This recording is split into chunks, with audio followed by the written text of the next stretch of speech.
On t'a sûrement appris à travailler dur, à économiser un peu quand tu peux, et à espérer que ta situation finira par s'améliorer. Mais si je te disais que ce ne sont pas tes revenus qui te maintiennent dans la difficulté, mais tes habitudes, beaucoup pensent qu'il faut un gros salaire pour devenir libre financièrement.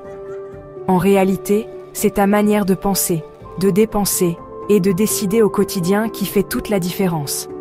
Dans cette vidéo, je vais te révéler 4 habitudes courantes qui sabotent tes finances, parfois sans que tu t'en rendes compte. Et surtout, comment t'en libérer pour enfin construire la vie que tu veux. Bienvenue sur ma chaîne Shelba Mindset, où l'on parle immobilier, développement personnel et investissement en bourse. Si ces sujets t'intéressent, abonne-toi pour ne rien rater. Maintenant, plongeons dans ces 4 pièges silencieux et voyons comment t'en sortir. D'abord, parlons du premier piège très courant, celui de parier sur la chance au lieu de prendre le contrôle. Personne ne va venir te sauver. Ni le destin, ni la loterie, ni une aide tombée du ciel. Tu peux espérer autant que tu veux, mais l'espoir sans action, c'est une illusion confortable. La réalité, c'est que la vie fonctionne selon des probabilités. Et chaque action que tu poses consciemment augmente ou diminue les chances que les choses tournent en ta faveur. Ceux qui réussissent financièrement ne comptent pas sur la chance. Ils créent délibérément des contextes où la réussite devient presque inévitable. Ils investissent leur temps à apprendre de nouvelles compétences, à construire des réseaux, à identifier des opportunités et à prendre des décisions stratégiques. Ils sont aux commandes. Ils ne jettent pas les dés en espérant que ça tombe sur un 6. Ils fabriquent le dé. À l'inverse, beaucoup de gens attendent que quelque chose se passe. Un coup de bol, une promotion inattendue, une rencontre providentielle, un ticket gagnant. Mais quand tu mises tout sur la chance, tu es passager dans ta propre vie. Et tu ne choisis pas la destination. Prenons un exemple. 2 personnes souhaitent améliorer leur vie financière. La première attend que la chance lui sourie. Elle espère gagner un jour à la loterie, tomber sur une bonne opportunité ou décrocher une belle promotion. Elle continue sa routine, dépense l'intégralité de son salaire et ne fait rien pour progresser. La seconde, elle, décide de se former, d'économiser, d'apprendre une nouvelle compétence et de lancer une activité. Même si ses débuts sont lents, chaque action posée augmente ses chances de réussir. Elle avance parce qu'elle agit concrètement, pas parce qu'elle attend un miracle. Reprendre le contrôle, c'est refuser de subir. C'est devenir acteur de son avenir. Et cela passe par la maîtrise de ses habitudes, de son temps, de son argent et de son environnement. Quand tu fais ça, tu n'as plus besoin de chance. Tu construis ta réussite, un choix après l'autre. Mais le second piège tout aussi sournois, c'est de penser court terme au lieu de long terme. C'est vouloir le confort immédiat, le plaisir instantané, sans penser aux conséquences futures. Cette mentalité conduit souvent à des décisions coûteuses qui freinent ta progression. Prenons un exemple concret. Une voiture neuve. Dès que tu la sors du concessionnaire, elle perd en moyenne 20% de sa valeur. Après 5 ans, plus de la moitié de sa valeur s'est évaporée. Pendant ce temps, tu continues de rembourser un prêt avec intérêt. Tu paies chaque mois pour un objet qui se déprécie, tout en assumant des coûts d'assurance élevés, des taxes et de l'entretien. Tout ça pourquoi? Pour avoir l'air moderne ou te faire plaisir sur le moment. Imagine maintenant une autre stratégie. Tu achètes une voiture d'occasion fiable à 10 000 $ au lieu d'un modèle flambant neuf à 35 000 $. Avec les 25 000 $ économisés, tu investis dans un fonds indiciel bien diversifié à 7% de rendement annuel moyen. En 10 ans, cet argent pourrait doubler, te générant près de 50 000 $ sans effort. Résultat, tu roules toujours, mais en même temps, tu construis ton indépendance financière. Ce qui brille aujourd'hui peut te ruiner demain. Les gadgets, les vêtements de marque, les dépenses impulsives, tout ça donne l'illusion de richesse, mais t'empêche d'en construire une vraie. Le vrai luxe, c'est de ne pas avoir à te soucier de l'argent.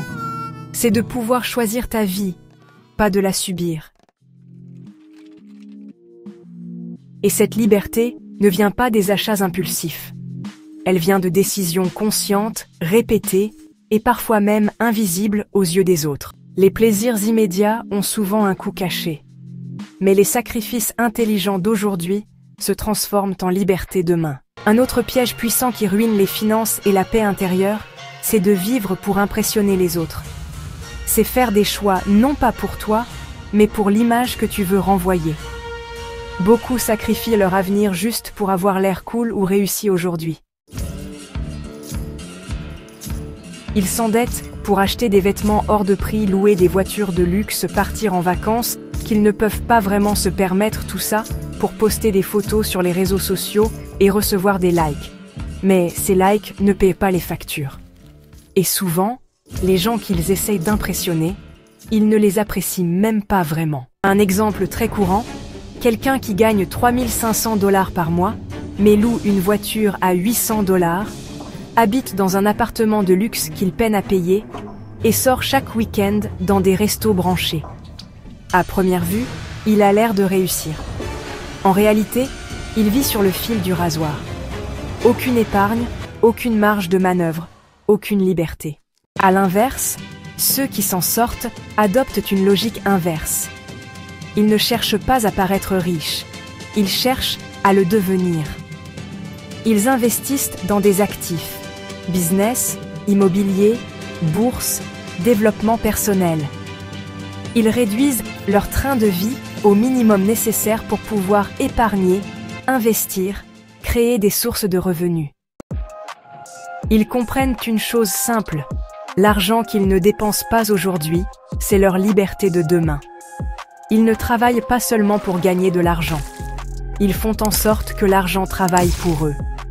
Ils construisent un système où l'effort diminue avec le temps, pendant que leurs revenus augmentent. Alors, demande-toi, est-ce que tu vis pour impressionner ou pour progresser? Est-ce que tu dépenses pour nourrir ton ego ou pour construire ton avenir? Le choix t'appartient. Mais souviens-toi, dans ce jeu, plus tu joues pour les autres, plus tu t'éloignes de toi-même. Un piège encore plus dangereux que les autres, c'est de dépenser de l'argent que tu n'as pas.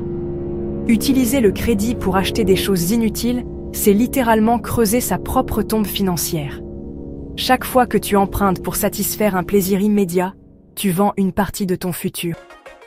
Tu t'endettes aujourd'hui pour un bien qui n'aura plus de valeur demain, mais que tu continueras à rembourser avec intérêt. Et ce système, les banques et les grandes marques le connaissent par cœur. Elles t'offrent des cartes de crédit avec des limites élevées, des paiements faciles en plusieurs fois ou des prêts à la consommation sans frais immédiats. Elles savent que plus tu es accro à l'instant présent, plus tu deviendras esclave de leurs conditions. Pose-toi toujours cette question simple avant d'acheter. Est-ce que je peux vraiment me le permettre? Et un bon indicateur est celui-ci. Si tu ne peux pas acheter un objet 2 fois, sans stresser, alors tu ne peux probablement pas te le permettre une seule fois. Prenons un exemple concret. Tu veux un nouveau téléphone à 1 600 $. Tu n'as pas l'argent, alors tu le prends à crédit sur 24 mois. Au final, avec les intérêts et les frais cachés, tu paieras près de 2 000 $. Pendant ce temps, ton ancien téléphone fonctionne encore. Tu viens de t'engager à verser de l'argent chaque mois pour un appareil que tu possèdes déjà, simplement parce que tu voulais avoir la dernière version ou suivre la mode. À l'inverse, celui qui maîtrise ses finances attend, économise et achète en fonction de ses vrais besoins, pas de ses envies passagères. Il comprend que chaque décision financière est un vote pour son futur, un futur libre ou un futur dépendant. Enfin, la 5e habitude est Que beaucoup veulent devenir riches rapidement, sans effort. Ils veulent des résultats immédiats, et c'est ce qui les rend vulnérables. Ils tombent dans les arnaques, les systèmes de pyramide, les fausses promesses de gains faciles. On leur vend du rêve, et ils l'achètent à crédit, littéralement. La vérité, c'est que la richesse réelle ne se construit pas en un jour. Elle se bâtit avec régularité, discipline, patience. Ce sont les petites décisions intelligentes répétées chaque jour qui, avec le temps, mènent à la liberté financière. Pas les gros coups de poker. Mieux vaut avancer lentement, mais sûrement que de courir vers l'illusion.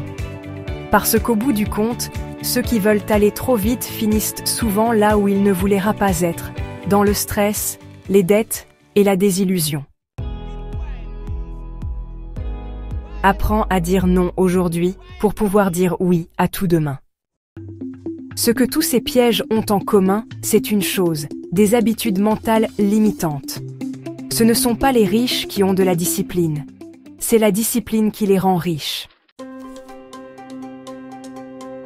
Si tu veux briser le cycle de la pauvreté, tu dois changer ta manière de penser et d'agir chaque jour. Reprends le contrôle de tes finances. C'est pas une question de chance ni de talent. C'est une question de clarté, de patience et de constance. Dis-moi en commentaire quelle habitude tu veux éliminer dès aujourd'hui. Et si tu veux continuer à élever ton niveau, clique sur l'une des vidéos à l'écran. Sur Shelba Mindset, on ne joue plus selon les règles des autres, on crée les nôtres. À très bientôt.